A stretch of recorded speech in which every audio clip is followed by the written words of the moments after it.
विवेक साहित्य मंच, Deccan education society, शिक्षण विवेक, श्री मुकुंद भवन ट्रस्ट, युवा विवेक, विवेक व्यासपीठ, विदिशा विचारमंच, शिल्पकार चरित्रकोश, पुणे मराठी ग्रंथालय यांच्या संयुक्त विद्यमाने आयोजित नुक्कड साहित्य संमेलन व बाल साहित्य संमेलन 2025 अंतर्गत बाल साहित्य संमेलनात आपले मी ज्योती पोकळे सहर्ष स्वागत करीत आहे व आजच्या कार्यक्रमाचे प्रास्ताविक करण्यासाठी मी शिक्षण विवेक कार्यकारी संपादक माननीय अर्चनाताई कुडतरकर यांना विनंती करते की त्यांनी प्रास्ताविक करावे.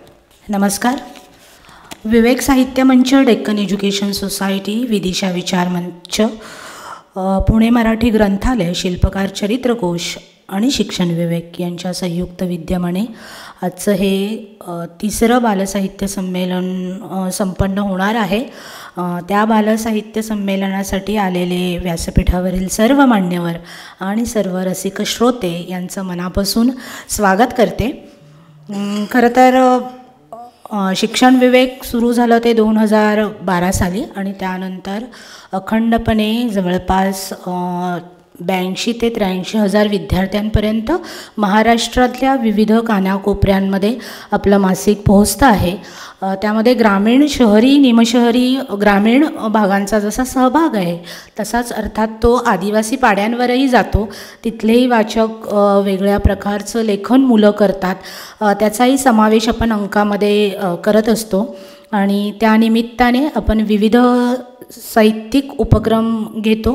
मुलांच्या सर्वांगीण वाढीच्या दृष्टीने त्यांच्या कलागुणांना वाव मिळावा आणि त्याचबरोबर शिक्षण क्षेत्रामध्ये असलेली मल्टिपल इंटेलिजन्सची जी कन्सेप्ट आहे त्यावर आधारित आपण अनेक उपक्रम वर्षभर सातत्याने घेत असतो. त्यामध्ये मग कविता अभिवाचन असेल, नाट्यछटांचं सादरीकरण असेल किंवा नाटक आणि एकंदरच कलेच्या माध्यमातून मुलं अधिक कशी उन्नत होतील या सगळ्याचा विचार आपण सगळ्या उपक्रमांमागे ठेवलेला आहे.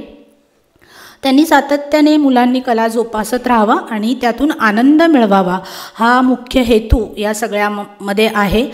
स्वतःला उन्नत करावं, आपल्या म्हणजे आजच्या भाषेत त्याला अपग्रेड करणं म्हणतात, ते अपग्रेड करत राहणं आणि त्याबरोबरच आपल्या पालकांबरोबर संवाद साधत राहणं.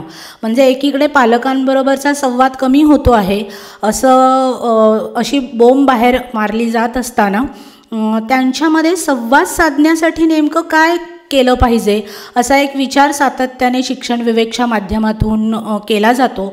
आणि ते संवाद साधण्यासाठी मोबाईलमध्ये मुलं गुंतलेली आहेत, ते गुंतणं बाहेर काढण्यासाठी अर्थात अशा उपक्रमांची आवश्यकता लक्षात आल्यामुळे आपण पालक आणि मूल यांच्यामध्ये सतत काहीतरी काम करावं आणि ते करत असतानाच मूलभूत स्वरूपाचा त्यांच्या नात्यामध्ये काहीतरी भरीव असं चांगला बदल घडावा या दृष्टीने करतो. आणि मला सांगायला अत्यंत आनंद होतो आहे की आपल्या काव्य अभिवाचन स्पर्धा आत्ता जुलैमध्ये झाली. त्या स्पर्धेमध्ये जवळपास 560 गटांची सादरीकरणं झाली आणि त्याच्यामध्ये एक कुटुंब मला असं भेटलं की त्यांचा एक मुलगा एका गटामध्ये होता, दुसरा मूल दुसऱ्या गटामध्ये होतं आणि आईवडिलांच्या पालकांच्या गटामध्ये त्यांच्या पालकांनी सादरीकरण केलं आणि त्यांनी आवर्जून असं सांगितलं की आम्ही गेले महिनाभर फक्त कविता या विषयावर घरात बोललो, त्या व्यतिरिक्त आम्ही काही केलं नाही. विविध कविता वाचल्या आणि त्या वाचत असताना आम्हाला असं जाणवलं की आम्हाला कविता मुळातून आवडते आहे. मला वाटतं हे एक प्रातिनिधिक कुणीतरी येऊन सांगितलेलं असलं तरी हे साधारण चित्र त्या काळामध्ये अनेक घरांमध्ये पाहायला मिळालं.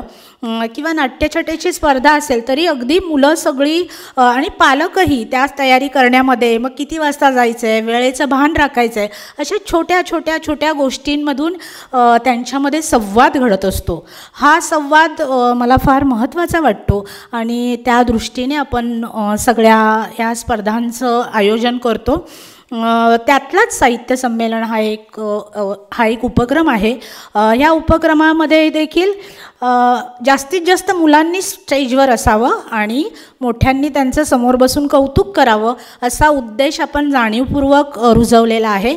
राजीव तांबे आणि मी अनेक वेळा भेटल्यावर असं म्हणायचो की आपण काहीतरी केलं पाहिजे साहित्य संमेलन, आणि त्या दृष्टीने 3 वर्षांपूर्वी तो योग आला. फार आग्रहाने आपण तो सगळा कार्यक्रम केला आणि तो करत असतानाच त्याची एक आता पायवाट सुरू झालेली आहे. हे 3रं वर्ष असल्यामुळे आणि मुलांचा उत्साह, पालकांची त्यामधली इन्व्हॉल्वमेंट मला फार महत्त्वाची वाटते आहे. आणि सगळ्यात महत्त्वाचं म्हणजे जे पालक म्हणतात की आमचं मूल जेवल्याशिवाय जेवताना देखील मोबाईल पाहतं, तर गेल्या 3 वर्ष माझा असा अनुभव आहे की सकाळी 10 वाजता मूल आलं तर ते संध्याकाळी 6 वाजेपर्यंत मोबाईल न बघता स्टेजवर काय चाललेलं आहे हे बघत असतो. आणि त्या दृष्टीनेही मला हा उपक्रम महत्त्वाचा वाटतो. अर्थात सातत्याने मुलांनी अशा कार्यक्रमांना जाणं आणि ते जात असताना आपण काहीतरी चांगलं देण्याचा प्रयत्न करणं ही मला वैयक्तिक आणि संस्था म्हणून माझी जबाबदारी वाटते आहे. या सगळ्या 3 वर्षाच्या कालखंडामध्ये नाट्यछटा रुजली आहे. अनेक गोष्टी, मुलं कविता लिहिता आहेत, त्याचं सादरीकरण करता आहेत. ह्या सगळ्या गोष्टी होत असतानाच यावर्षी जरा सुरुवातीपासून असा प्रयत्न केला की मुलांसाठी बालगीतांची मैफल स्पेशल नसते, मग ती असण्यासाठी काय केलं पाहिजे. अर्थात शिक्षण विवेकचा उद्देश सातत्याने हाच असतो की विद्यार्थी, शिक्षक आणि पालक यांच्यामध्ये संवाद राहिला पाहिजे. त्यामुळे पालक आणि शिक्षकांचीच गाण्याची स्पर्धा घ्यायची आणि त्यांनी मुलांसाठी सादर करायचं असं ठरलं आणि त्यालाही चांगला प्रतिसाद मिळाला. बालगीतांचं सादरीकरणाचा कार्यक्रम आज ठेवलेला आहे. मी काल जेव्हा लोकसंगीताचा कार्यक्रम झाला तेव्हा मला असं वाटतं, हा थोडासा पर्सनल अनुभव आहे पण मला तो मुद्दाम सांगावा असा वाटतो आहे की मुलांच्या दृष्टिकोनामध्ये कसा बदल होतो. माझ्या मुलीने काल तो पहिल्यांदाच पाहिला आणि तो पाहिल्यावरती मला असं म्हणाली की मलाही असं वाटते की आपण असं लाईव्ह गावं. तर हा मुलं बघतात आणि शिकतात, तो दृष्टिकोन मला मुलांमधला विकसित झालेला बघायला खूप आवडेल. शिक्षण विवेकच्या व्यासपीठावरनं या सगळ्याला कायम प्रोत्साहन मिळेल आणि आजच्या सगळ्या कार्यक्रमांचा आस्वाद सगळे मुलं आणि पालक घेतील अशी आशा व्यक्त करते आणि थांबते. धन्यवाद. यानंतर आपण जास्त वेळ न घेता मुख्य कार्यक्रमाकडे वळूयात.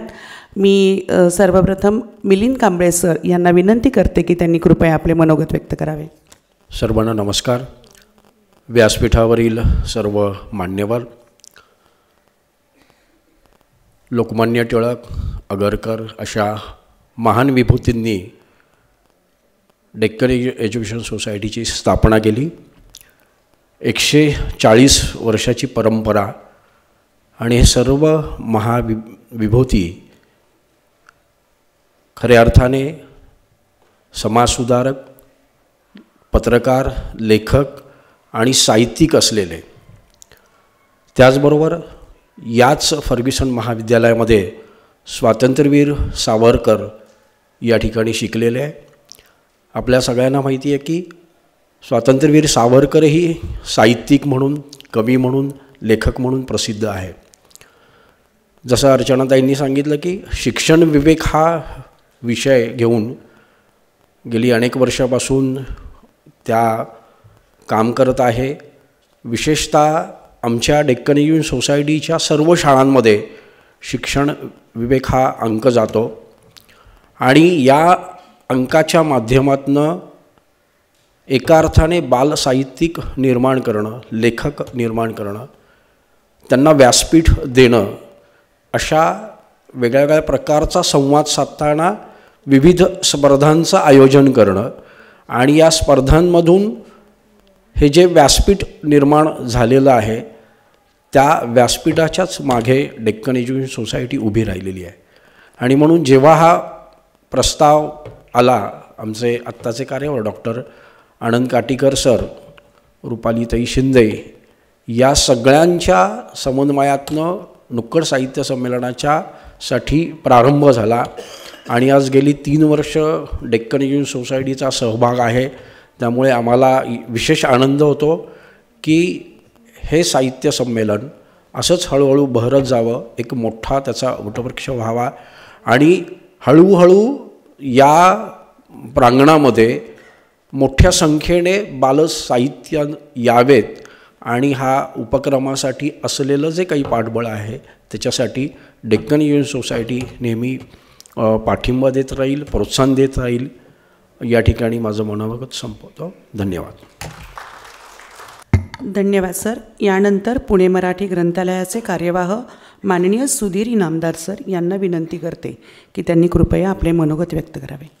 नमस्कार. आयत्या वेळेच्या विषयात बोलायची वेळ आल्यानंतर काय धावपळ होते याचा मी अनुभव घेतो आहे. सगळ्यात महत्त्वाची गोष्ट म्हणजे हे यंदाचं 3रं वर्ष आहे. आपल्या संस्कृतीमध्ये 3 ह्या आकड्याला खूप महत्त्व आहे. त्रिवार जय जयकार, त्रिवार नमस्कार.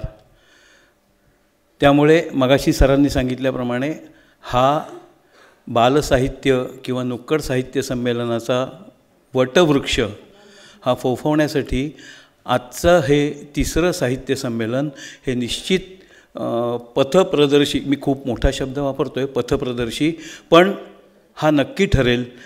पुणे मराठी ग्रंथालयाच्या वतीने या साहित्य संमेलनाच्या सर्व कार्यक्रमांना शुभेच्छा. काहीही मदत लागली तर पुणे मराठी ग्रंथालय नेहमी तत्पर आहे. धन्यवाद. धन्यवाद सर. फर्ग्युसन महाविद्यालयाच्या मराठी विभाग प्रमुख माननीय रुपालीताई, आपणासही विनंती की कृपया विद्यार्थ्यांशी हितगुज साधावे. या व्यासपीठावरचे सगळे मान्यवर यांना नमस्कार. आजच्या या बालसाहित्य संमेलनाला आलेले सगळी बाल कलाकार आणि बालश्रोते यांचीही दखल घेते आणि माझं छोटंसं मनोगत व्यक्त करते. मी माझं शिक्षण रानडे बालक मंदिर आणि नवीन मराठी शाळेत झालेलं आहे. त्यामुळं माझी मुळं ही शिक्षण विवेकशी जोडलेली आहेत. शिक्षण विवेक होतं की नाही हा मुद्दा नाही आहे. मी होते आणि मला ते वातावरण माहिती आहे.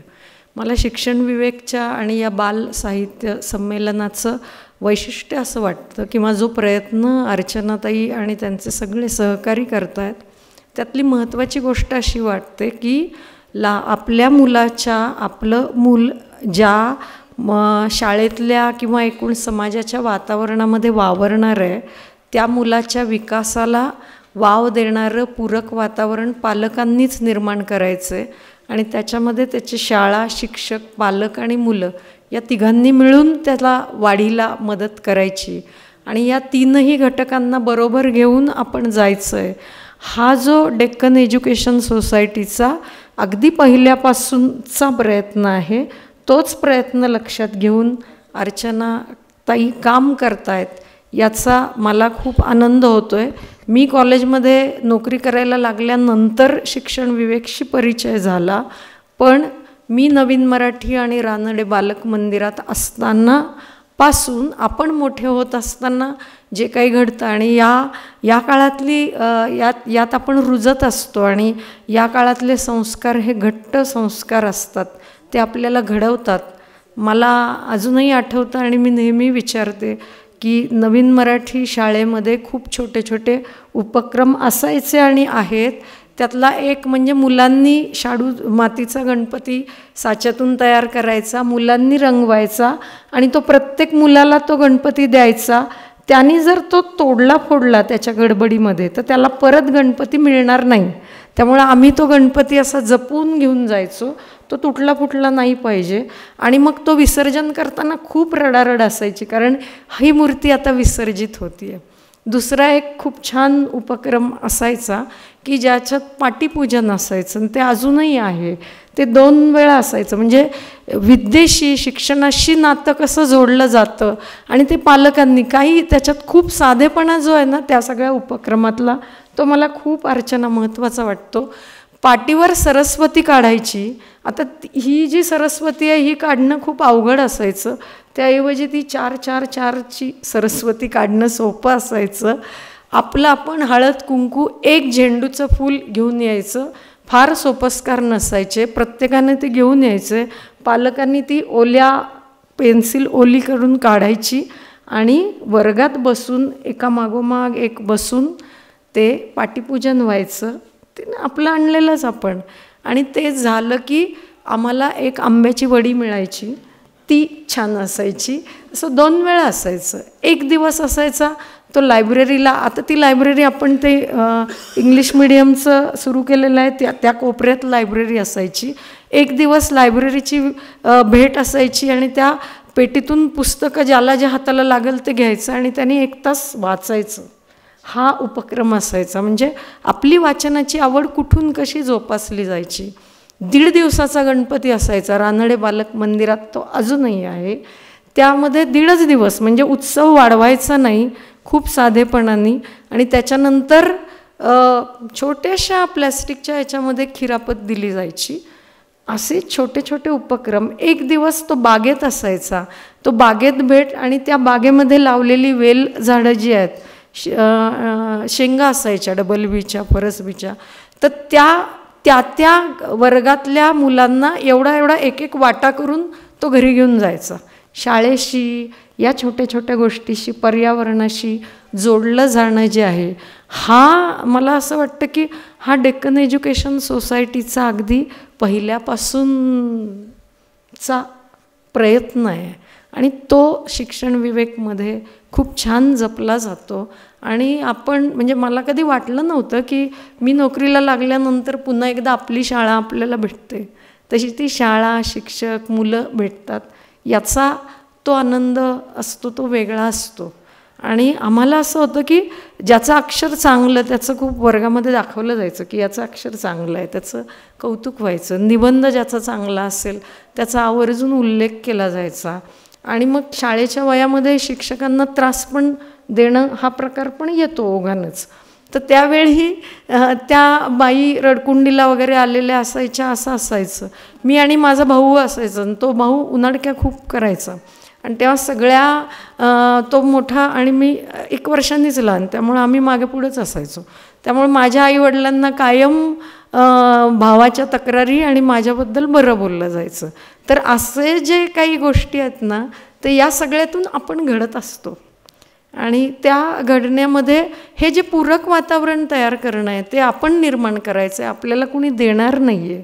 ते आपल्या ऊर्जेतून आणि आपल्या प्रयत्नातून होणार आहे. हे शिक्षण विवेक आणि त्याचाच एक भाग म्हणजे हे बालसाहित्य संमेलन आहे. याच्याबद्दल खूप आनंद वाटतो. धन्यवाद. मला वाटतं आता ताईंचं मनोगत चालू असताना आपण प्रत्येकजण आपण आपल्या शाळेमध्ये पोचलो असेल आणि आपण केलेल्या गमतीजमतीनं आपल्या बाबत झालेल्या गमतीजमती प्रत्येकाला नक्कीच आठवल्या असतील. आज बालसाहित्य संमेलन, बालकथा आणि बालविश्व म्हटलं आणि मुलांचे राजू काका नसतील, ते बोलले नाही तर कसं चालणार ना. मुलांचे आवडते राजू काका म्हणजे राजू तांबे सर यांना मी विनंती करते की त्यांनी मुलांशी हितगुज साधावे. माझ्यासह सन्माननीय व्यासपीठ आणि नाही तर लोक तिकडे बघतात, अनेकांचा गैरसमज होतो की हे सन्माननीय आहेत की नाही तिकडे. तर आणि प्रेक्षागृहातील सन्माननीय फक्त मुले, कारण काल मोठ्या माणसांचे भरपूर लाड झाले दिवसभर. तर आज त्यांना मी अजिबात सन्माननीय वगैरे काही एक म्हणणार नाही, कारण काल कुठल्याही मोठ्या माणसांनी आमच्या मुलांचा उल्लेख केलेला नाही, हे आम्ही पक्का लक्षात ठेवलं आहे. आज आम्ही अजिबात मोठ्या माणसांना सन्माननीय वगैरे नंतर गेटच्या बाहेर गेलं वाटते. आज फक्त सन्माननीय मुलेच. आणि शिक्षक असल्याने गोष्ट सांगितल्याशिवाय चैन पडत नाही. ती गोष्ट पण मी मोठ्या माणसांना सांगणार आहे. ती गोष्ट ऐकल्यानंतर मोठ्या माणसांना जर असं वाटलं की तांबे सरांनी आपल्याला हळूच अँटीबायोटिक दिलं आहे तर तो योगायोग समजू नये असं आम्ही आधीच डिस्क्लेमर सांगून ठेवतो. तर एका मी रेल्वे स्टेशनवरती बसलो होतो, गाडी यायची होती, खूप वेळ होता आणि एक अनाऊन्समेंट चालू होती की एक 10 वर्षाचा मुलगा ज्याने निळी पॅन्ट आणि पांढरा शर्ट घातला आहे तो हरवला आहे. तर असा कुणाला दिसल्यास ताबडतोब कळवा. पुन्हा 2 मिनटं झाल्यानंतर एक 10 वर्षाचा मुलगा निळी पॅन्ट, अरे भयंकर त्रास देतो आहे माणूस. पण मी त्या माणसाला विचारायला गेलो की कोण मुलगा, कुठे हरवला, काहीतरी सांगा ना. असं त्या अनाऊन्समेंट रूममध्ये गेलो रेल्वेच्या, तर तिथे त्या बोलणाऱ्या माणसाच्या समोर एक 10 वर्षाचा मुलगा ज्याने निळी पॅन्ट आणि पांढरा शर्ट घातला आहे तो बसलेला आहे. त्याच्याकडे बघत तो माणूस बोलतो आहे, एक 10 वर्षाचा मुलगा निळी पॅन्ट आणि पॅन्ट. म्हटलं वेळा याला काय मोतीबिंदू वगैरे त्रास आहे की काय, दिसत का? म्हटलं हो साहेब, हा बघा तो. तुम्ही अनाऊन्समेंट अशी करा की की निळी पॅन्ट आणि पांढरा शर्ट घातलेल्या मुलाचे आई वडील हरवले आहेत. मुलगा हयात आहे, इकडे शाबूत आहे. आईवडिलांचा प्रॉब्लेम आहे, मुलाचा नाही आहे. अनेक मोठ्या माणसांना समोर बसलेलं मूल दिसत नाही आणि त्यांना असं वाटतं आईवडील आहेत, मूल नाही. त्यांना मूल दिसावं म्हणून शिक्षण विवेक काम करत आहे. एवढंच सांगतो. धन्यवाद. धन्यवाद सर. यानंतर आपण वळूयात पुढील कार्यक्रमाकडे. कार्यक्रमाचे प्रमुख पाहुणे माननीय श्री संजय ढोले सर यांना मी विनंती करते की आपण कृपया मनोगत व्यक्त करावे. सन्माननीय व्यासपीठ, जसं राजीव तांबे सर म्हटले तसं त्यात मी आलोच. या समारंभाचे बालकुमार साहित्य संमेलनाचे बीजभाषक ज्येष्ठ साहित्यकार मंगलाताई बरखेडे, जे लहान मुलांचे भाव विश्वाशी जोडले गेलेले आणि त्यांच्याशी एकरूप झालेले असे बालसाहित्यकार राजीव तांबेजी, व्यासपीठावर ज्यांनी आता मनोगत व्यक्त केलीत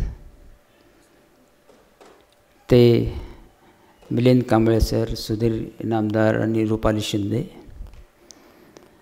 आणि जे शिक्षण सेवक, शिक्षण विवेक या मासिकाचं जे पुरस्कृत आणि इतरही संस्था आहेत, ते बालकुमार साहित्य संमेलन ते जे मासिक आहेत त्या संपादिका अर्चना कुर्तडकर, कारण त्या स्वतः माझ्याशी सातत्याने संपर्कात होत्या. आणि समोर बसलेले, प्रथम मी पालकांचं नाव घेतो आणि मग जसं तांबे सर म्हटलं की खरं तर आजचा दिवस हा बालसाहित्यकारांचा आहे, बालविश्वाचा आहे, त्यामुळे उपस्थित असणारे माझे सर्व बालमित्र आणि मैत्रिणींनो, खरं तर असं बालसाहित्य संमेलनं घडावेत.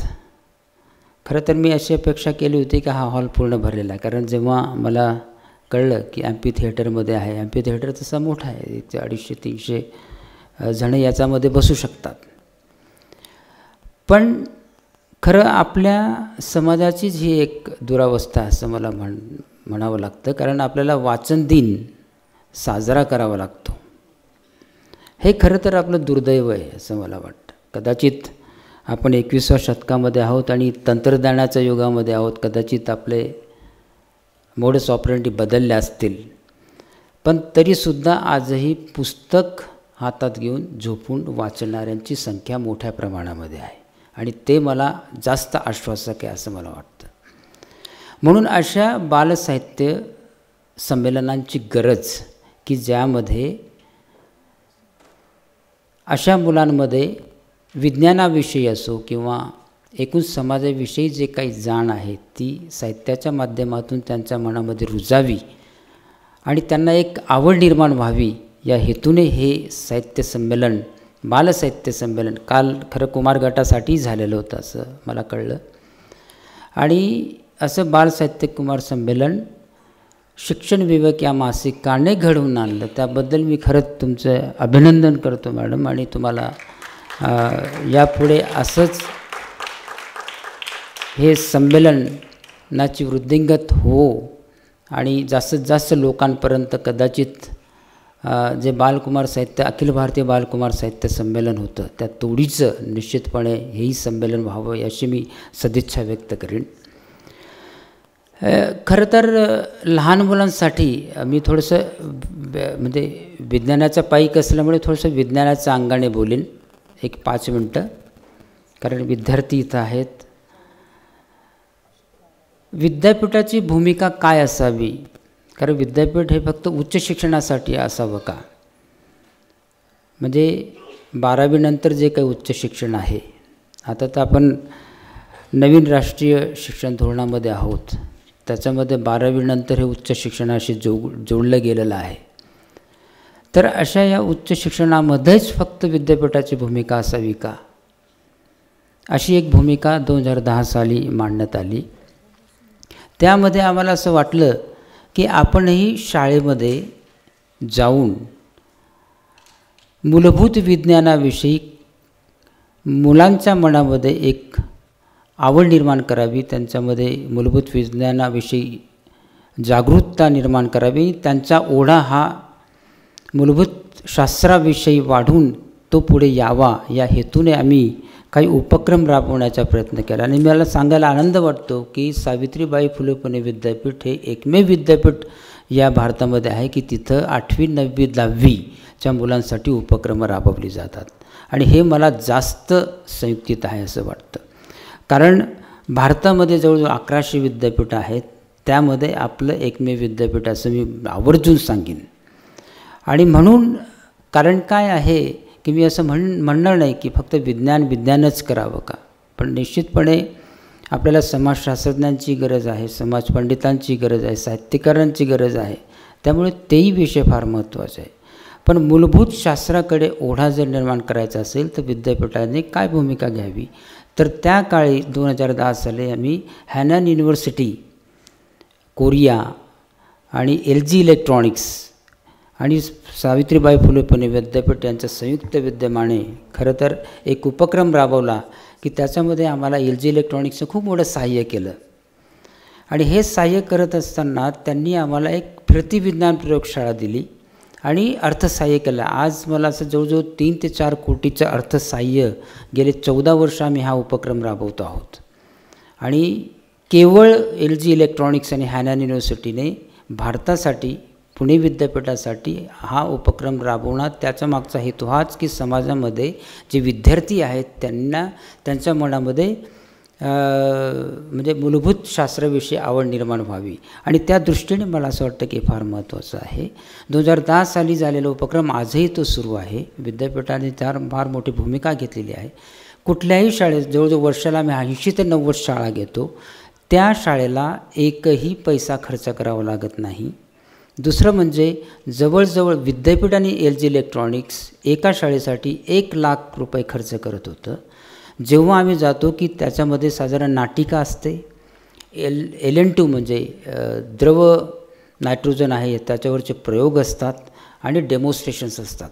आणि आम्ही ते किट्स 120 ते 100 किट्स एक्सपेरिमेंटल किट्स जे नोबेल पुरस्कार विजेत्यांच्या प्रयोगावर आधारित असणारे काही आणि आता जे 21व्या शतकातील जे काही विज्ञान आहे अतिसूक्ष्म तंत्रज्ञान त्याच्यावर आधारित असणारे काही प्रयोग आणि काही गॅजेट्स तयार केलेले आहेत, तर ते आम्ही विद्यार्थ्यांना देतो, शाळेला देतो.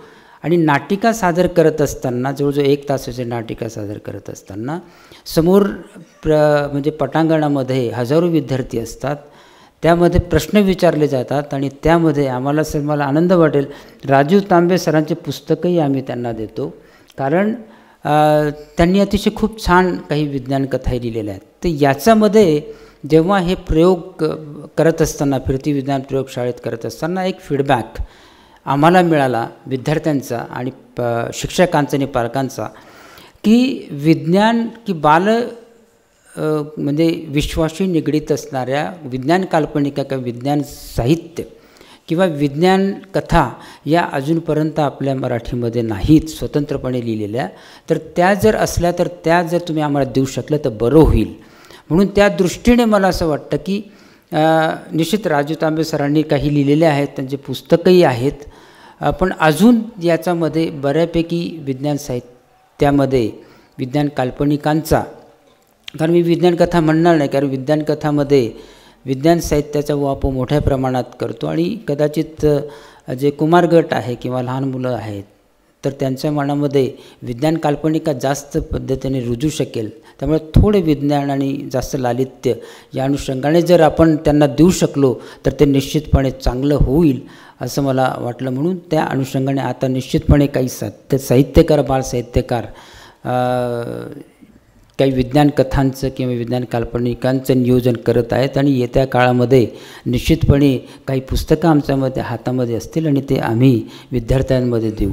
आणि या संदर्भात जवळजवळ 25,000 किट्स आम्ही वाटलेत, 5 ते 6 लाख विद्यार्थ्यांपर्यंत आम्ही पोहोचलो आणि जवळजवळ 2000च्या आसपास शाळा आम्ही गेल्या 14 वर्षांमध्ये सगळ्या महाराष्ट्रात. खरं हा जो उपक्रम जो आहे तो फक्त पुणे विद्यापीठाच्या अंतर्गत येणाऱ्या नगर, नाशिक आणि पुणे ग्रामीण आणि पुणे शहर आहे असून, पण त्याच्या व्यतिरिक्त 20% 10 ते 20% आम्ही नागपूरकडे गेलो, खानदेशात गेलो, इकडे सांगलीकडे गेलो आणि इकडे विदर्भाकडे गेलो आणि तिथंही जवळजवळ महाराष्ट्र आम्ही तो कवर केला. आणि मला असं हा उपक्रम सांगण्याचं कारण काय आहे की इथं मुख्याध्यापकही असतील, शाळेंचे शिक्षकही असतील, तर त्यांनी ह्या उपक्रमाचा निश्चितपणे लाभ घ्यावा आणि विद्यार्थ्यांनी लाभ घ्यावा. आणि मला आनंद वाटतो की हे आदिवासी पाड्यान, कारण हा सेल्फ कंटेंट जो विज्ञान प्रयोगशाळा, फिरती विज्ञान प्रयोगशाळा आहे, ट्रेलर आहे की ज्याच्यामध्ये आपल्याला वीजही आम्ही निर्माण करतो, सगळं आमच्याकडेच असतं. ज्यामुळे एखाद्या खेड्यामध्ये वीज जरी नसेल तरी तिथं आम्ही तो प्रयोग रात्रीही करतो आणि दिवसाही करू शकतो. तर एकच प्रसंग सांगतो आणि मी थांबतो की या प्रयोगादरम्यान आम्हाला विविध अनुभव आले. आम्ही शहरांच्या शाळांमध्ये घेतलं की जिथं विद्यार्थी अतिशय स्मार्ट असतो आणि अशा आदिवासी पाड्यामध्ये गेलो की तिथं विद्यार्थ्याला कपडे घालायलाही म्हणजे पुरेसे कपडे नव्हते. तर अशाही शाळा आम्ही घेतल्या. तर एक आदिवासी पाडं होतं त्याच्यामध्ये घेतलं. तर याचा उपयोग कसा झाला हा फक्त शेवटी जाता जाता सांगतो की तिथं प्रयोग चालू असताना त्या खेड्यामध्ये गेलो. कारण काय, जाण्याआधी आमचं ड्रायव्हर आणि जो सहाय्यक असतो ते जाऊन येतात, रिव्ह्यू घेतात की आपला ट्रेलर जाईल की नाही आणि व्यवस्थित रस्ता आहे किंवा नाही, शाळेला पटांगण आहे का. पण त्या शाळेला पटांगण नव्हतं. मग आम्ही शेतामध्ये, एका सरपंचाच्या शेतामध्ये ते ट्रेलर नेला आणि तिथं सगळं शाळेच्या विद्यार्थ्यांना बोलवलं. सगळं गाव तिथं, कारण आदिवासी पाडं असल्यामुळे साधारण 50 झोपड्यांचं गाव होतं. 90% आदिवासी समाज होता, 5 ते 10% सवर्ण होते. सगळ्या आदिवासी बाया बापड्या आपल्या पोरांना घेऊन तिथं हा एक नवीन उपक्रम जो पुणे विद्यापीठातनं एका आदिवासी पाड्यात गेला होता तो तिथं करण्यात आला. आणि मग सगळं गाव तिथं गोळा झालं होतं. आणि जेव्हा नाटिकेला सुरुवात झाली तेव्हा आम्ही प्रश्न विचारतो की एखाद्या अतिसूक्ष्म तंत्रज्ञानावर, पदार्थावर काही प्रयोग होते तर त्याच्यामध्ये रंग बदलत होते. कारण अतिसूक्ष्म तंत्रज्ञानामध्ये जसं अणूची संख्या कमी कमी होत जाते तसं त्याचे गुणधर्मही बदलतात. त्यामुळे कदाचित पिवळं दिसणारं सोनं हे निळं दिसतं किंवा तत्सम काहीतरी वेगळे प्रकारचे प्राण त्याच्यातनं बाहेर पडतात. असं जेव्हा तुम्ही अतिसूक्ष्म तंत्रज्ञानाकडे जाता तर तसे पदार्थ तिथं आणले होते आणि त्याचे रंग बदलतं होतं. तर विद्यार्थ्यांना जेव्हा प्रश्न विचारले किंवा विंड मिल्स आहेत किंवा लाईट इमिटिंग डायोड्स आहेत किंवा लेव्हिटेशनवर आधारित असणारी जी ट्रेन आहे त्याचं जे प्रिन्सिपल आहे, त्याचं जे आहे म्हणजे प्रिन्सिपल किंवा त्याच्याबद्दलचे जे तत्त्व जे आहे ते तिथं आम्ही सांगत होतो. तर हे तत्त्व जेव्हा आम्ही विचारलं तर एक चुणचुणीत मुलगा, आदिवासीचा मुलगा, की त्याचं फाटकं सदरा होता, फाटकी पॅन्ट होती, त्याची आई शेजारी होती, त्याच्या आईच्या कडेवर एक नग्न छोटा मुलगा होता. म्हणजे तो मुलगाने अतिशय बरोबर उत्तर दिलं, त्याला बक्षीस देण्यात आलं. त्यानंतर आमचे जे समन्वयक होते पाटील सर, ते म्हटले की हा मुलगा कोण आहे. तर त्या शिक्षकांनी सांगितलं मग की हा मुलगा खूप चुणचुणीत आहे आणि हा चुणचुणीत असल्यामुळे अतिशय हुशार आहे. आज त्या मुलाचं उत्तरदायित्व आम्ही घेतो आणि आम्ही घेतलं तर तो मुलगा आज तो पुढे शास्त्रज्ञ होईल याची शाश्वती आम्हाला आहे. कारण ज्या पद्धतीचं म्हणजे मूलभूत विज्ञान तो रुजवलं त्याने मनामध्ये, कुठलंही बॅकग्राऊंड, कुठलीही पार्श्वभूमी नसताना त्याने ते अवगत केलं आणि आज त्याला पूर्ण सपोर्ट देण्याचंही कार्य पुणे विद्यापीठासारख्या संस्थेने केलेलं आहे. म्हणून असे विद्यार्थी आज या माध्यमातून घडत आहेत.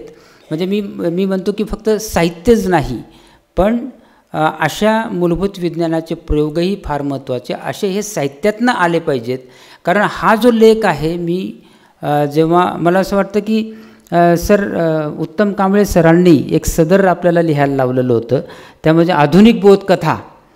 आता तुम्ही त्यात 5 ते 7 बोधकथा लिहिल्या, मी एक 8 ते 9 लिहिलेल्या होत्या. तर त्याच्यामध्ये ही बोधकथा म्हणून, आधुनिक बोधकथा म्हणून मी एक लिहिली होती. त्याला खूप मोठा प्रचंड प्रतिसाद त्याला मिळाला होता की एक विद्यार्थी आपल्यामध्ये विज्ञान रुजवून तो पुढे कसा जाऊन त्याला सपोर्ट कसा त्याला मिळतो, त्या पद्धतीने निश्चितपणे मला असं वाटतं की अशा उपक्रमांची गरज प्रत्येक विद्यापीठाने आपल्या राबवावी, की जेणेकरून मुलांच्या मनामध्ये मूलभूत विज्ञानाविषयी जागृत होईल आणि हे मूलभूत विज्ञान जे फॅक्च्युअल विज्ञान असं म्हणतो ते आपल्या विज्ञान साहित्यामध्ये किंवा तुमच्या विज्ञान कथांमध्ये, कादंबऱ्यांमध्ये मग ते मुलांच्या भावविश्वाशी का जोडलेलं असलं ते आलं पाहिजे.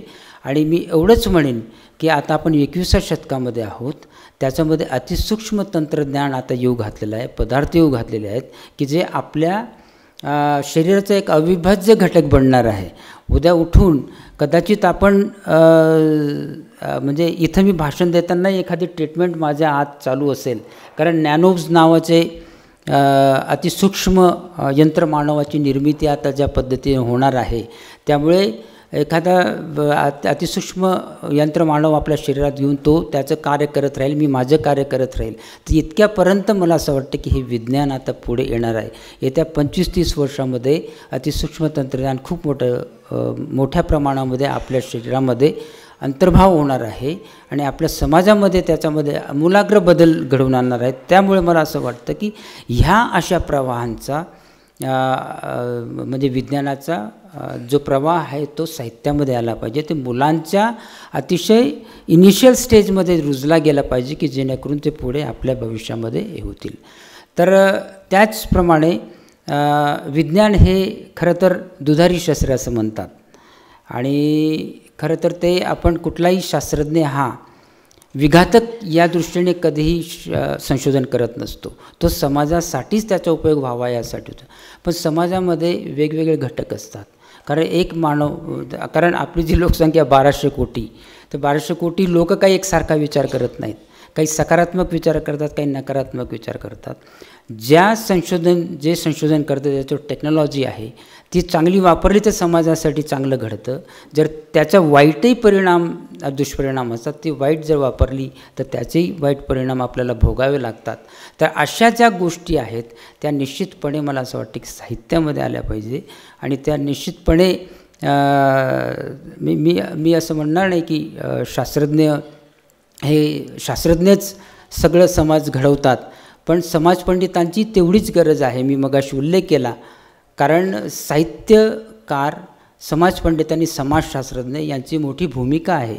कारण मूळ पेशीवरचं संशोधन किंवा अतिसूक्ष्म तंत्रज्ञान कुठपर्यंत आपण वापरावं, कृत्रिम बुद्धिमत्तेचा जास्तीत जास्त अतिरेक आपण टाळावा का, या संदर्भातील सगळे निर्णय जे आहेत ते मला असं वाटतं की ते समाजपंडित घेणार आहेत. म्हणून तुमच्यामधनं मुलं जे आहेत त्यांच्यामधनं समाजपंडित आणि समाजशास्त्रज्ञ घडण्याची गरज आहे की त्यांची जी दोरी जी आहे खरं तर ती शास्त्रज्ञांची दोरी जी आहे ती खरं तर समाजपंडितांच्या हातामध्ये आहे. म्हणूनच मला असं वाटतं की कुठलेही प्रयोग करण्याआधी आपण नैतिकतेचा आधार घेतो आणि नैतिकतेचा आधार घेताना आपण समाजपंडितांचं जे काही त्यांचे मतं आहेत ते आपण ग्राह्य धरतो, त्यानुसार हा समाज चालतो. म्हणून आज समाज हा चांगल्या पद्धतीने घडतो. जर शास्त्रज्ञांवर जर सोडून दिलं तर मला असं वाटतं की त्यात अराजकता खूप माजेल. तर एवढ्या या गोष्टी मला असं वाटतं की खूप महत्त्वाच्या आहेत आणि त्यामुळे अशी साहित्य संमेलनं, बालसाहित्य संमेलनं म्हणजे प्रामुख्याने होण्याची गरज आहे आणि त्याच्यामध्ये अशी चर्चा होणं गरजेचं आहे. एक विज्ञानाचं सत्र जर असेल तर खूप चांगलं व्हावं. कारण आता शिक्षण विभागामध्ये मॅडम म्हटलं की तुम्ही विज्ञान कथा लिहा आणि त्यांनी आता विज्ञान कथाही त्या घेत आहेत आणि एक चांगली गोष्ट आहे की ते विद्यार्थी त्याच्यामध्ये येतात आणि ते प्रश्नही विचारतात. तर मॅडम तुम्ही हा खूप चांगल्या पद्धतीने उपक्रम राबवत आहात आणि हा उपक्रम अजून वृद्धिंगत व्हावं आणि पुढे चांगल्या पद्धतीने अजून मोठ्या स्केलवर तो व्हावा एवढ्या मी सदिच्छा व्यक्त करतो. धन्यवाद. धन्यवाद सर. आजच्या बालसाहित्य संमेलनाच्या पहिल्या सत्राचे ज्याचे बीजभाषण ऐकण्यासाठी आपण सर्व उत्सुक आहोत. मी मंगलाताई वरखेडे यांना विनंती करते की त्यांनी कृपया मनोगत व्यक्त करावे. नमस्कार. आज या नुक्कड अभिनव बालसाहित्याचं उद्घाटन करण्याची संधी मला आयोजकांनी दिली, यासाठी मी सर्वप्रथम त्यांचे आभार मानते. सन्माननीय व्यासपीठ, रसिक विद्यार्थी मित्र असं म्हणेन मी, कारण हे विद्यार्थी मित्रच आपल्याला खूप काही शिकवत असतात, सांगत असतात, आणि म्हणून आपण त्यांचा पण सन्मान केला पाहिजे. म्हणून रसिक मित्र सन्माननीय आणि उपस्थित सर्व मान्यवर, आपणाला सर्वांना नववर्षाच्या शुभेच्छा देते. आणि मनोगतापूर्वी 1-2 गोष्टी मी स्पष्ट करते. परिचय करून देताना माझं सांगण्यात आलं की बालसाहित्याचा झिम्मड कवितांची संग्रह संपादित केला आहे. पण आपणा सर्वांना एक गोष्ट सांगू इच्छिते की गेल्या 8-10 वर्षापासून मी अक्षर बालवाङ्मय असा एक प्रोजेक्ट घेतला होता आणि त्या अंतर्गत मी 6 खंड संपादित केलेले आहेत बालसाहित्याचे. तर या 200 वर्षातल्या म्हणजे 19व्या शतकातले 2 आणि नंतरच्या साहित्याचे 4 किंबहुना 3च, कारण 4था मी वाचन दीपिका केलेला आहे शेवटचा. त्यामध्ये पहिला मी झिम्मड कवितांची केला ज्याचा उल्लेख झाला. दुसरा होता बालबोध रत्नमाला, हा 19व्या शतकातल्या बालसाहित्यावरचा होता आणि तो मुद्दाम मी केला की तो बालसाहित्याच्या समीक्षकांना संशोधकांना पण उपयुक्त व्हावा.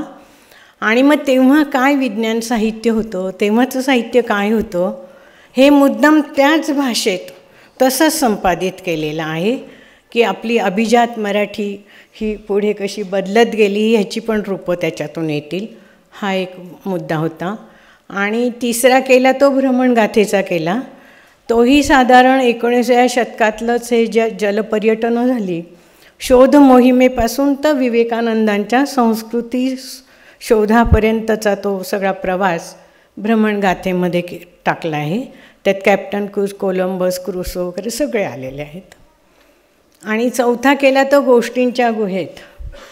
तर देशविदेशातल्या सर्व लोककथा मी त्यात संपादित केल्या आणि त्यामध्ये उद्देश हाच होता की ह्या सगळ्या बीजकथांच्या आधारे आपण कालमानानुसार जीवनसंदर्भानुसार त्यात काय काय भर घालून त्या नव्याने पुढे कशा रचता येतील ह्याचं पण एक तो नमुनादर्श देण्याचा प्रयत्न मी त्याच्यातून केला होता. आणि 5वा होता कथा मंजुषा. तर त्यामध्ये पण मी यदी पेंढरकरांपासून सगळ्यांनी जे काही बालसाहित्य लिहिलं मुलांसाठीच, मुलांचं भावविश्व असलेल्या कथा, तर तो मी कथा मंजुषा ह्या माझ्या 5व्या खंडात टाकला. आणि 6वा खंड हा मी वाचन दीपिकेचा केला. तो अशासाठी की कुसुमावतींपासून अनेक आपल्या मान्यवरांनी वाचन संस्कृतीविषयी काय काय मांडलेलं आहे, कसं मांडलेलं आहे आणि का मांडलेलं आहे ह्याची सगळी चिकित्सा आणि मीमांसा त्या सगळ्या लेखातून व्हावी. आणि हा दृष्टिकोन ठेवून मी हे अक्षर बालवाङ्मय असा प्रोजेक्ट पूर्ण केलेला आहे. त्यामागे माझी एक भूमिका पण होती. कुठेतरी वाचलं होतं कधीच तरी की 1 वर्षाची बेगमी करायची असेल, तरतूद करायची असेल तर तुम्ही धान्य पेरा. तुम्हाला 10 वर्षाची तरतूद करायची असेल तर तुम्ही झाडं लावा. आणि जर तुम्हाला 100 वर्षाची गुंतवणूक करायची असेल तर तुम्ही मुलांच्यामध्ये गुंतवणूक करा. आणि माझा हा दृष्टिकोन ठेवूनच मी हा अक्षर बालवाङ्मय हा प्रोजेक्ट पूर्ण केलेला आहे. तर आपण पुढे मुलांना काय देणार आहोत हे मागच्यापासून पुढे आणण्यासाठी हा एक प्रवास मी माझ्या ह्या प्रोजेक्टमधून टाकलेला आहे. आता मी माझ्या मुख्य विवेचनाला सुरुवात करण्यापूर्वी बालपण इथून सुरुवात करते. मी साधारण 20 मिनटं बोलायचं आहे ना. हा म्हणजे विचारलेलं बरं आपलं. बालपण ही एक जैविक घटना नसून ती एक सामाजिक घटना आहे असं मी मानते. शिशु आणि प्रौढ यांना जोडणारी ही संकल्पना आहे. मुलांची जडणघडण ही आता केवळ कुटुंबातल्या पालकांची जबाबदारी राहिलेली नाही, कारण पालकत्वाची सत्ता आता विस्तारली गेलेली आहे. ती प्रसारमाध्यमं, शाळा, इतर अनेक घटक त्याच्यामध्ये समाविष्ट आहेत आणि ही सगळ्यांनी मिळून जबाबदारी निभवायची आता खरी ही वेळ आलेली आहे. उद्यमशील, सहृदय आणि प्रज्ञावानांची पिढी घडवणं ही आता एक राष्ट्रीय जबाबदारी होऊन बसली आहे. त्याचं कारण मी मगाशी दिलेलंच आहे. विशेषतः आजचा काळ हा मूल्यसंभ्रमाचा काळ आहे. कारण एक गोष्ट अशी लक्षात येते की आजची ही सगळी मुलं ही डिझनीलँडच्या तालाच्या संस्कृतीवर वाटचाल करतायत. या पार्श्वभूमीवर मुलांनी काय वाचावं, काय वाचू नये याचा विवेक करण्याचा हा काळ आहे. समर्थ रामदासांनी म्हटल्याप्रमाणे शोधूनी शुद्ध वाचावे, अबद्ध वाचू नये या वचनाची उजळणी करण्याचा पण हा काळ आहे. कारण साहित्य हे केवळ मनाचं अन्न आहे. शारीरिक भरणपोषणासाठी आपण जितकी काळजी घेतो तितकीच काळजी आपल्या मनाच्या भरणपोषणासाठी पण घेतली गेली पाहिजे. हे मनाचं भरणपोषण वाचनाने होत असतं. चांगली चरित्र, चांगली कथा वाचन केल्याने मुलांपुढे चांगले नमुनादर्श उभे राहतात. सारासार विवेक करण्याची त्यांची दृष्टी विकसित होते. मातृपितृभाव असेल, भगिनीभाव, मातृभाव ह्या सगळ्यांच्या भावपेशी घडवण्याचं काम आपल्याला आत्तापर्यंत पाहिलं आहे आपण की श्यामच्या आईसारख्या साहित्यकृतीतून साध्य होत आलेलं आहे. त्यामुळे चांगलं व्यक्तिमत्व घडवण्यासाठी वाचन पोषक असतं आणि म्हणूनच ग्रंथ हेच गुरु हे आपण जितकं खरं मानतो तितकंच ग्रंथ हे मित्र असतात हे भारा भागवतांच्या फास्टर फेणेने आपल्याला समजावून दिलेलं आहे असं आपल्याला म्हणता येईल. बालसाहित्यात मुलांच्या व्यक्तिमत्वाचा संपूर्ण कायापालट घडवण्याची ताकद असते आणि याचा आपण गांभीर्याने विचार केला पाहिजे. प्रगत संस्कृती घडवण्यात साहित्य कलांचा वाटा मोठा असतो. त्यामुळे देशाचं बौद्धिक सांस्कृतिक भविष्य घडविण्यासाठी बालसाहित्याच्या पुनर्घटनेविषयी चिंतन करण्याची ही वेळ आहे. प्रत्येक मूल हे उत्तम नागरिक व्हावं असं वाटत असेल तर त्याने आधी उत्तम वाचक बनलं पाहिजे. वाचन हे मुलांचं मन घडवण्याचं साधन आहे. त्यासाठी आपण सर्वांनी वाचन हा एक 17वा संस्कार मानला पाहिजे.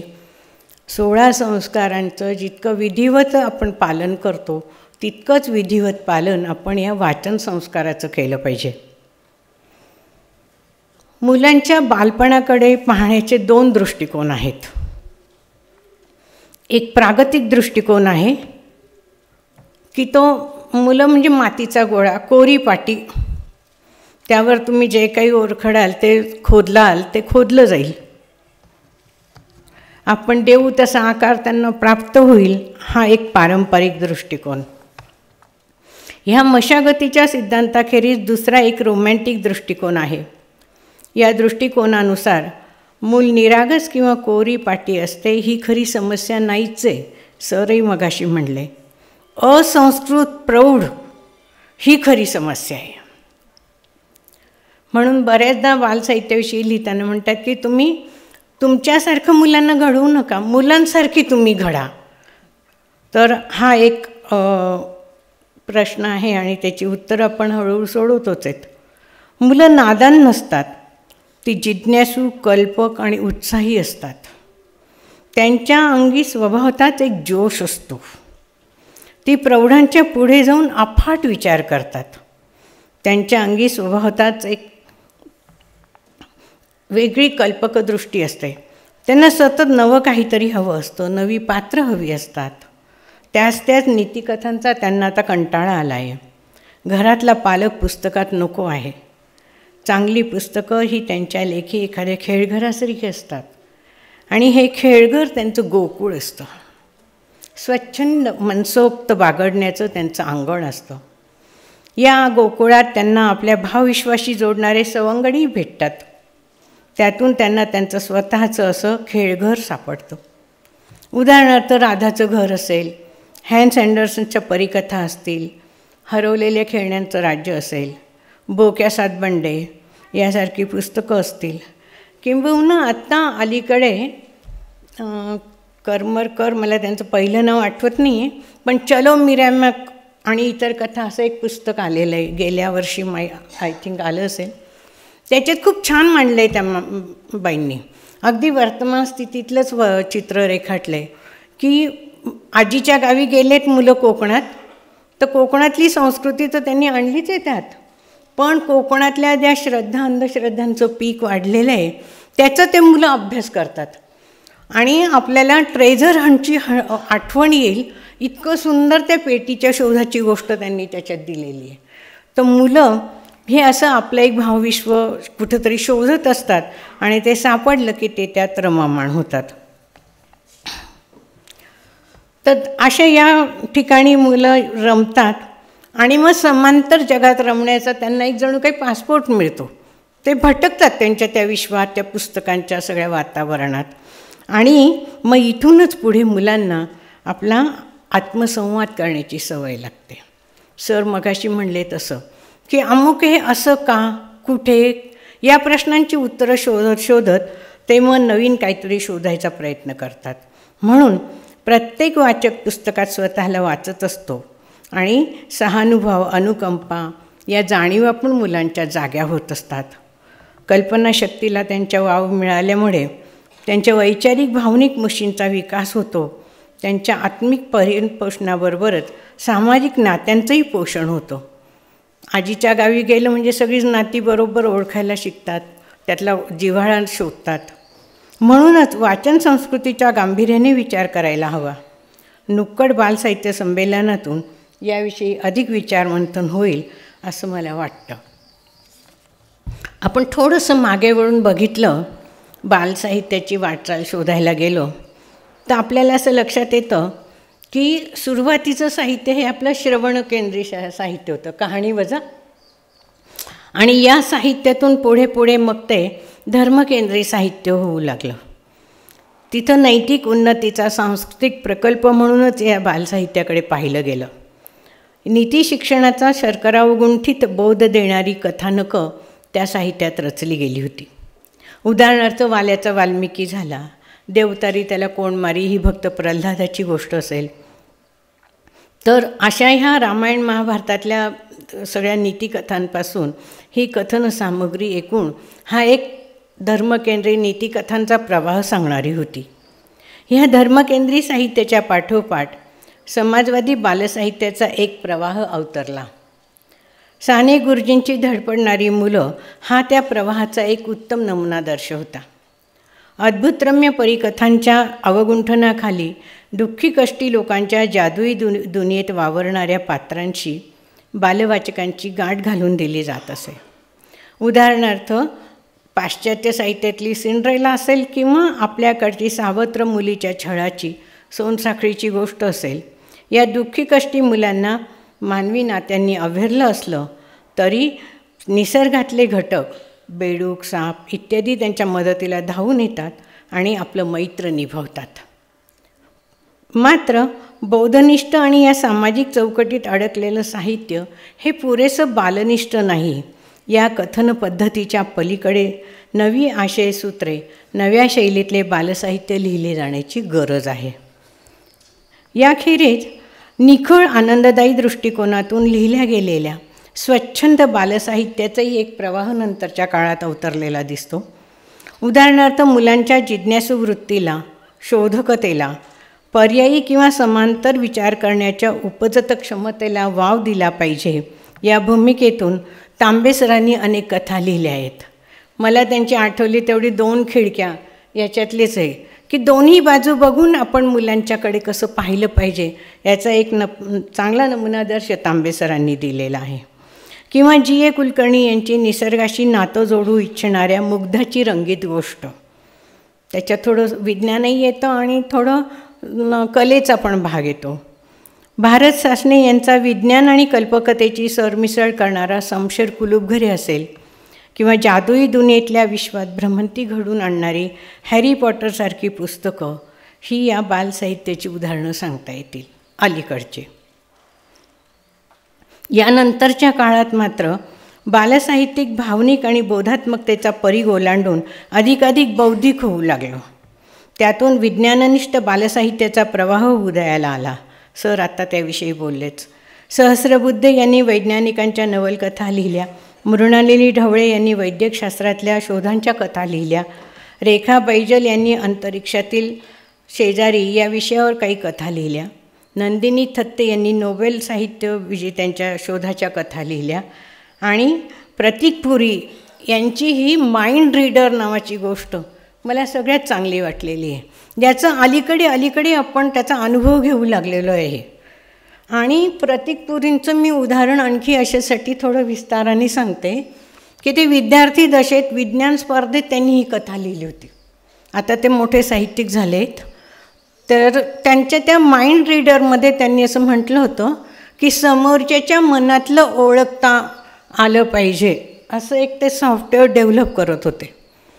आणि ते डेव्हलप केलं, त्याचं सगळं टेस्टिंग वगैरे झालं, परंतु त्यांनी तत्पूर्वी ज्याने शोधलं होतं त्याने आत्महत्या केली, असं त्या गोष्टीचा शेवट आहे. हे का केलं? कारण की कुठलंच प्रायव्हसी तुम्हाला राहणार नाही, सगळं संपून जाईल, पारदर्शित होईल सगळं म्हणून. आणि त्याचा अनुभव आपण आज घेतो आहे. म्हणजे अगदी परवाचीच गोष्ट सांगते मी माझ्या विणबाईंशी फोनवर बोलत होते, गाजर हलवा खायला या म्हणून, आणि मला मोबाईल उघडला तर मला नोटिफिकेशन आलं गाजराच्या हलव्याच्या रेसिपीचं. म्हणजे आपण ज्याच्या भीतीने ही प्रतीक पुरींनी गोष्टीचा शेवट केला ती गोष्ट आज आपण अनुभवतो आहेत. म्हणून मला प्रतीक पुरींचं या ठिकाणी विस्ताराने सांगावंसं वाटलं. आताचा तर काळ हा जागतिकीकरणाचा, माहिती तंत्रज्ञानाचा आणि माहिती क्रांतीचा आहे. मुलांना आंतरजालातून जगाच्या कानाकोपऱ्यात संचार करण्याची संधी मिळाली आहे. मुलं बहुभाषिक होत आहेत हे लक्षात घेऊन, म्हणजे आता आपण एकीकडे बघतोय फ्रेंच शिकतात, इंग्रजी शिकतात, हिंदी, मराठी, आणखी आपण आता संस्कृतचं पण त्यांना सांगतोय. अशा ह्या बहुभाषिक मुलांच्या बाबतीत ही गोष्ट लक्षात घेऊन बालसाहित्यिकांनी वैश्विक अंतःप्रवाहांना जोडणारं द्वैभाषिक, बहुभाषिक, सांस्कृतिक सेतुबंध उभारण्याची जबाबदारी निभावली पाहिजे असं मला वाटतं. किंबहुना बहुभाषिक साहित्याचा कुंभमेळाच भरवला पाहिजे असेही काही प्रयोग जर झाले की केवळ मराठीच असं नाही तर इंग्रजी, हिंदी, आता आपण पाश्चात्य भाषा शिकायला लागलो आहेत, तर अशा सगळ्या याचे काही सॅम्पल्स आपण जर मुलांपुढे आणू शकलो तर ते अधिक चांगलं होईल असं मला वाटतं. अलीकडे तर माहिती तंत्रज्ञानात्मक युगाचा इतका दाब वाढला आहे की मुलांना पुस्तकांपेक्षा गुगल देव महत्त्वाचा वाटू लागला आहे. एक क्लिक केले की सगळं हजर. ग्रंथ प्रदर्शनातही माहितीचा खजिना आणि व्यक्तिमत्व विकासाच्या शक्तिवर्धक गुटिका पुरवणाऱ्या पुस्तकांची चलती आहे. परंतु माहितीची साक्षरता वाढवणं एवढंच बालसाहित्याचं प्रयोजन असू शकत नाही. ज्ञान ही केवळ वस्तुमय घटना नाही आहे, तर तो एक शोधाचा प्रवास आहे. त्यामुळे बौद्धिक सर्जनशीलतेला वाव देणारे लालित्यपूर्ण लेखन ही बालसाहित्याची आता महत्त्वाची गरज आहे. समकालीन जीवनसरणीतली रिमिक्स शैली लक्षात घेऊन परंपरा आणि नवतेची सांगड घालणारी नवी मिथकं घडवली पाहिजेत. जुन्या मिथकांना नव्या मूल्यदृष्टीचे रंग चढवून नवे मूल्यभान देण्याची किमया साधली पाहिजे. या संदर्भात एक मी माझंच उदाहरण देते आणि मग मी जे मासिक चालवत होती त्याचाही एक उदाहरण सांगते. मी एकदा काय केलं की एक छोटीशी इंग्रजी गोष्ट वाचली, त्याच्यातला एकच सूत्र माझ्या हाती आलं की आपल्या गावात कोणीही निराश मुलं असता कामा नये, उदासीनता आपल्या गावात दिसता कामा नये. ते सूत्र घेतलं आणि मग माझ्या लक्षात आलं की आपल्याकडे किलबिल किलबिल पक्षी बोलती, ते गाणं आणि गोष्ट असं ते एकत्रित करून एक नवा प्रयोग मी केला होता, गावं पाहिल्या बाई मी. त्यानंतर आम्ही अजून एक प्रयोग केला होता. ब्रेन टॉनिक नावाचं मासिक मी चालवत होती बरेच वर्ष.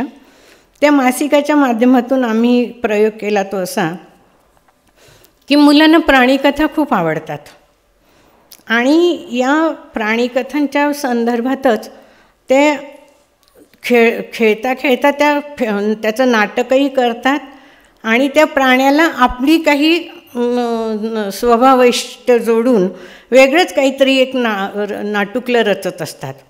त्यामुळे या मुलांना सरिता पत्कींचं नाटक असेल किंवा त्यांची छोटू हत्तीची गोष्ट असेल, ह्या सगळ्या गोष्टींचं वाचन केल्यावर त्यांना आपली स्वभाव वैशिष्ट्ये त्यांना देऊन त्यांच्यातलं आपल्याला काय घेता येईल ह्याचं एक चांगलं मिश्रण ते आत्मसात करीत असतात. म्हणजे उदाहरणार्थ साळूच्या मागे मुसंडी मारून बाणासारखे केस उभे करणे. एखादी प्रसंग आली, आपत्ती आली, तर आपण कुठल्या भूमिका घेतली पाहिजे, काय स्टँड घेतला पाहिजे, हे त्या प्राणीकथातून शिकतात. तर अशा ह्या प्राणीकथांच्या माध्यमातूनच आम्ही मुलांना काही कथा लिहायला दिल्या. ते बीजकथांमध्ये एक ससा कासवाची गोष्ट होती, एक लाकूड दोड्याची गोष्ट होती, एक चिमणी कावळ्याची आणि एक माकडांची शाळा, असे 4 विषय त्यांना दिले. तर ही जुनी कथा बीज घेऊन या मुलांनी आपला नवा आशय त्याच्यात भरला. साधारण 5वी ते 8वीचा वयोगट आम्ही तेव्हा घेतला होता. तर या कथांमध्ये ससा कासवाच्या गोष्टीचं पुनर्लेखन करताना मुलांनी त्यांच्यातली जय पराजयाची स्पर्धा संपवली. कासवाला आपल्या बरोबरीनं पळता यावं म्हणून एका मुलाने त्या कासवाला स्केटिंग बोर्ड भेट दिल्या. दुसऱ्याने काय केलं की पडत्या पावसात त्याला पळता येत नाही, जास्त भिजू नये म्हणून त्याला एक रेनकोटच देऊन टाकला.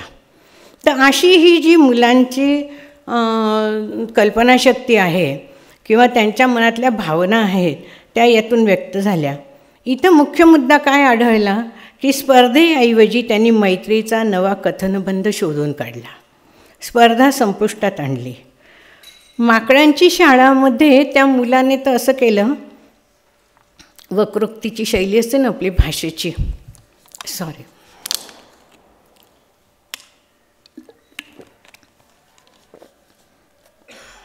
वास्तवाचं तिरकस वाचन करण्याच्या शैलीतून त्याने सर्व शिक्षा अभियानाचं एक उत्तम विडंबन तयार केलं. तर मुलं वास्तवातल्या घटना प्रसंगांचं साहित्यात कसं रूपांतर करत असतात याचा हा उत्तम नमुना होता. असे प्रयोग करण्याच्या दृष्टीने आपल्या नुक्कड बालसाहित्य चळवळ हे एक चांगलं सांस्कृतिक व्यासपीठ होऊ शकेल असा मला विश्वास वाटतो. आता तर बालसाहित्याच्या दृष्टीने आणखी एक पुढचं पाऊल आलेलं आहे, ते म्हणजे अनेक विद्यापीठांमध्ये बालसाहित्याला अभ्यासक्रमात स्थान देण्यात आलेलं आहे. त्यांनी इतिहास कसा वाचावा, संस्कृती कशी अनुभवावी, त्याच्यानंतर अर्थकारणाचं सांस्कृतिक पैलू कसे लक्षात आणून द्यावे याविषयीची मर्मदृष्टी संस्कारित करणाऱ्या प्रयोगशील साहित्य निर्मितीच्या कार्यशाळा घ्याव्यात असंही मला या निमित्ताने सुचवावंसं वाटतं. आणि तसं झालं तर सांस्कृतिक मनवर्तन घडवण्यासाठी विद्यापीठं खूप चांगली भूमिका निभावू शकतील असं वाटतं. या संदर्भात नीलची शाळा, तोत्तोचान यासारख्या पुस्तकांनीही अशा अनेक नव्या दिशा सूचित केलेल्या आहेत.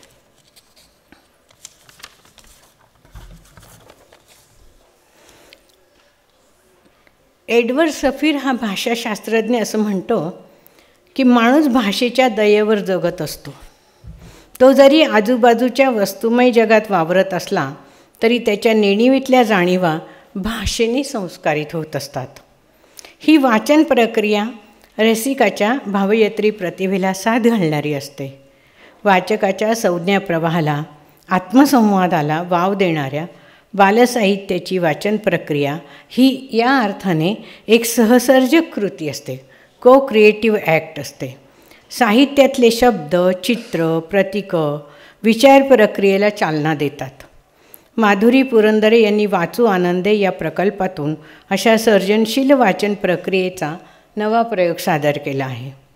वाचकाच्या बौद्धिक प्रज्ञेला चालना देण्याबरोबर त्याची भावयत्री प्रतिभा जागवणारा हा वाचन प्रकल्प अजून असे काही प्रकल्प व्हायला हवे आहेत, विस्तारायला हवे आहेत. तर्कशुद्धता, कथनशैली आणि व्याकरण ह्या भाषेच्या त्रिगुणात्मक वैशिष्ट्यांनी बालसाहित्याचा कथनबंध साकार झालेला असतो. बालसाहित्यातली रूपकात्मक भाषा समांतर जीवनकथा सांगत असते.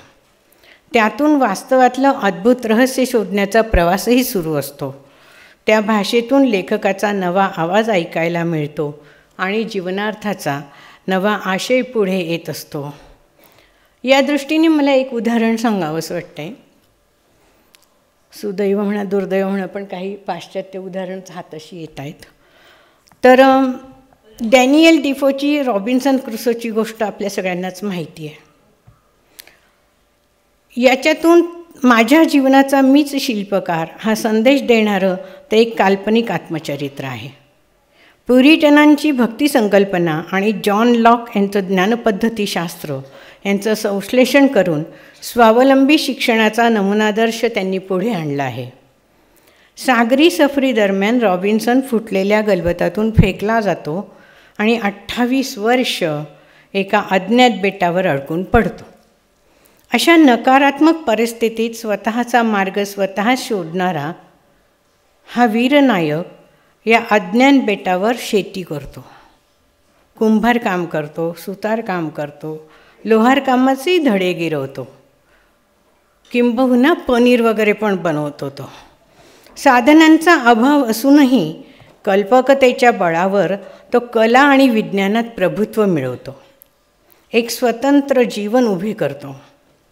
क्रुसोच्या कर्मवादाची ही कथा जितकी अद्भुतरम्य आहे तितकीच नवी ज्ञानदृष्टी देणारी आहे. अशा प्रकारचं निखळ मनोरंजन करता करता नवी ज्ञानदृष्टी देणारं बालसाहित्य आपल्याकडे जर झालं तर ते मुलांना वाचनीय होईल आणि ज्ञानदृष्टी देणारंही ठरेल असं मला वाटतं.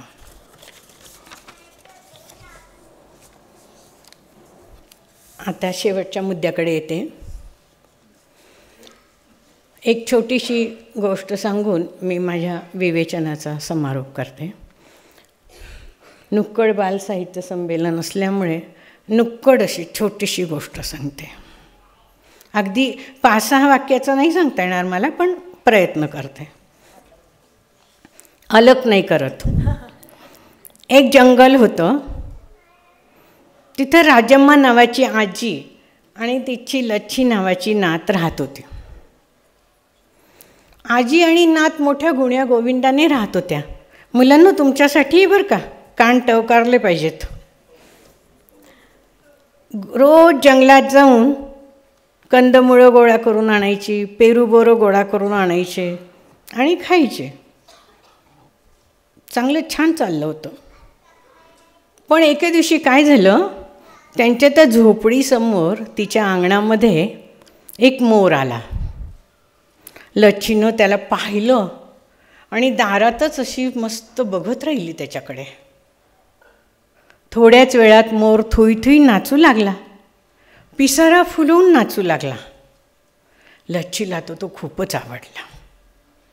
मग काय, आवडल्यावर आपण काय करतो, आई बाबांकडे नाही तर आजीकडे हट्ट धरतो, हो की नाही. मग तिनेही तिच्या आजीकडे हट्ट धरला. आजी ग आजी, आपण या मोराला आपल्याकडे ठेवून घेऊया ना गं. आजी आपली गप्पच.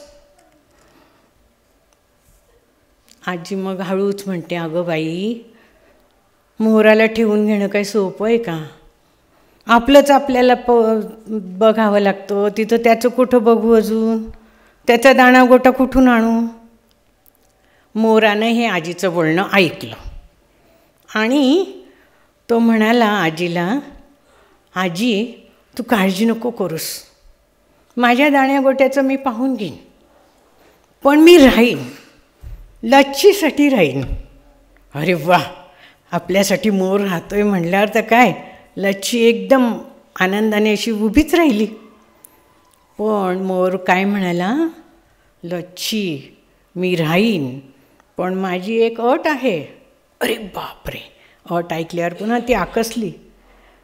मोराची अट काय होती, लच्छीनं माझ्यासारखं नाचलं पाहिजे. नाचायचंच तर आहे, त्याला काय एक पाय वर एक पाय खाली. नाही, मोरासारखं नाचायचं म्हणजे मोरासारखं मन असावं लागतं. आता मोरासारखं मन असायचं म्हणजे काय, तसं पिसारा फुलवून मनमुराद स्वच्छंद उडायचं आहे, बागडायचं आहे, अशी मनोवृत्ती तयार करणं आहे ना. लच्छीनं थोडा वेळ विचार केला आणि ती म्हणली, ठीक आहे, नाचेन मी तुझ्यासारखं. आणि मग लच्छी तिथं त्याच्यासोबत नाचायला तयार झाली. मोर नाचू लागला, लच्छी पण नाचू लागली आणि नाचता नाचता ती नाचतच राहिली. मोर केव्हा यायचा केव्हा जायचा काही कळायचं नाही. लच्छी नाचतच होती, कारण आता लच्छी स्वतःच मोर झाली होती. तर मुलांनो, हे असं मोर व्हायचं असेल, खरं म्हणजे तिच्यामध्ये ते नाचणं होतंच लच्छीमध्ये, फक्त निमित्त मात्र तो मोर झाला आणि तिच्या सगळ्या आनंदवृत्ती उल्हसित प्रफुल्लित झाल्या आणि ती आनंदी राहू लागली. या ठिकाणी मला तुम्हाला एवढंच सांगायचं आहे, तुम्हाला इन द सेन्स आज मुलांच्यापेक्षा मोठ्यांची संख्या जास्त आहे, त्यामुळे आपण सगळ्यांनी मिळून हा बालसाहित्याचा संबोध विकसित करायचा असेल तर आपण सगळ्यांनीच ही मोरवृत्ती धारण करूया आणि हा लच्छीचा नमुनादर्श आपल्या सगळ्यांसमोर ठेवूया आणि असेच आनंदी प्रफुल्लित बालसाहित्य पुढे कसं येईल याचा प्रत्येकाने विचार करायचा आहे. कारण मी म्हणते आहे, बालसाहित्य हा संबोध सर्वांसाठी असला पाहिजे. मुलांचं साहित्य हा संबोध आपण बाजूला करूया आणि सगळ्यांचा मिळून बालसाहित्य ही संकल्पना विकसित करूया. एवढं सांगून थांबते. धन्यवाद.